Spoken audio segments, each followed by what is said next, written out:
with coverage you can count on. This is Channel 3 Eyewitness News Today.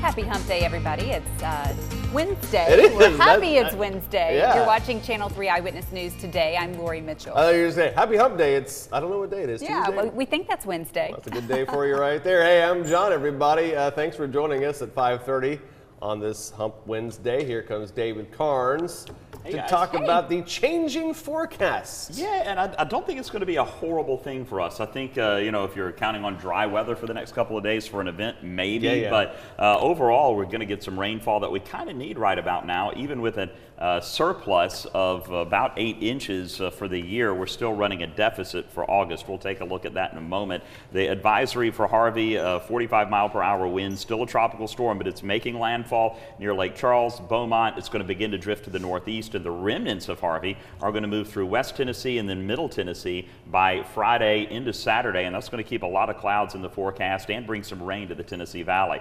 This is what I was talking about a moment ago, our August rainfall. We're about a half an inch below average. Haven't seen much rain in a few weeks, so this is going to be a good thing. Our annual average, or our annual surplus is now below 8 inches, so yeah, we'll get a little bit of rainfall here and there. Right now, 70 degrees. Get a little fishing in? Well, sure, go for it. This morning will be the time to do it because the rains move in this afternoon. We'll have more on what you can expect. Take a look at the weekend coming up in just a moment. All right, David, thanks so much. You got it. Well, breaking overnight, there's been a deadly crash on Highway 58 near Decatur. We've learned that one person has died. This crash happened around 1 a.m. in the southbound lane, about 5 miles south of town. Details are limited at this time, but we'll keep you updated as we learn more. The death toll continues to climb in the wake of Harvey. So far, there have been at least 18 confirmed deaths attributed to the storm, many of them drownings. Among the confirmed deaths was a veteran Houston police officer. His name is Steve Perez, who drowned while driving to work on Sunday. Houston Mayor Sylvester Turner announced yesterday he is imposing an indefinite midnight to 5 a.m. curfew. Harvey became historic yesterday when the record for the rainfall from a tropical storm system in the continental United States was smashed at 51.88 inches. That happened in Mount Bellew, located 35 miles east of Houston. We will have much more on what the city of Houston is doing to help all of those who have lost their homes coming up in just a bit. And of course, people will be dealing with the aftermath of this destruction for a very long time. Yes, many of those will be relying on help from organizations like the American Red Cross. And currently in Baton Rouge, volunteers are getting to provide support in any way they can. That's where we find Channel 3's Tim Pham, who has the details. And Tim, what are the volunteers doing this morning as they're waiting to be assigned? Well, good morning to both of you. When Harvey made landfall, many families just had minutes to leave their homes and take very little with them, let alone food and basic necessities. And so that's why the volunteers at the Red Cross are preparing for that. They're loading up trucks and emergency response vehicles with any basic necessities that families might need, and then they'll drive those into those communities. We were here yesterday as 18,000 snacks arrived here at the Louisiana Red Cross. That's the staging area where volunteers from Texas and Louisiana and really all over the country are here convening, waiting to receive their assignments.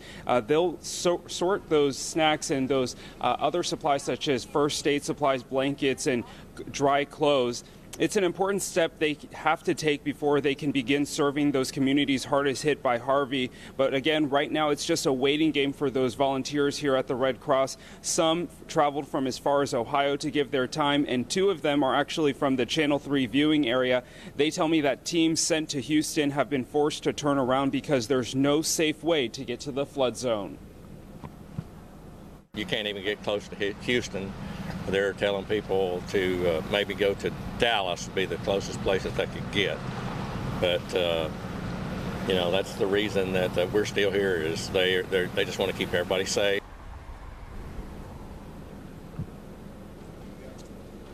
Well, more rain is expected in the forecast, which means volunteers likely won't be able to get to Houston anytime soon.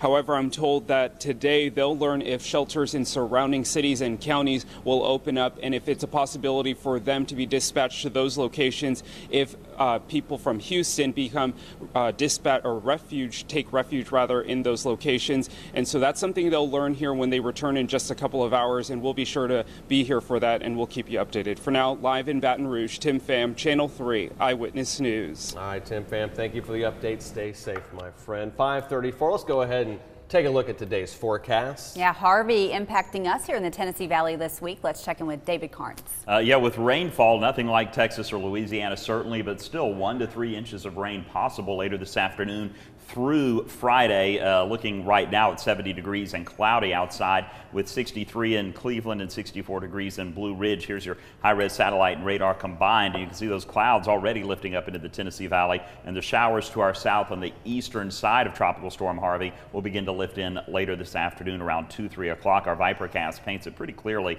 Nothing overall and persistent, but we will see showers sporadic and developing, and then we're going to see the rain intensifying a bit as we head into late tonight and into the day on Thursday. We'll have more on that coming up in just a moment. Quick look at our day planner. The clouds, the rain, the showers this afternoon, keeping temperatures in the 70s just about all day. We'll have your complete look at the latest on Harvey and how it's going to impact us through the weekend coming up in just a few minutes, guys. David, thank you. The majority of Hamilton County homeowners can expect about a 10% tax increase if Mayor Coppinger gets the commission on board with keeping the current millage rate. That rate is used to calculate property taxes. Back in June, the commission rejected a property tax increase. Mayor Coppinger says keeping the higher rate instead of dropping it to the state recommendation would bring in millions of dollars to help accommodate the county's needs, including a new sewage plant, a new jail, and help improving local schools. We've got growth in a lot of areas across the community. We want to address the growth needs, and then we've got deferred maintenance areas that we want to address. And so I think those two areas are where we'll focus.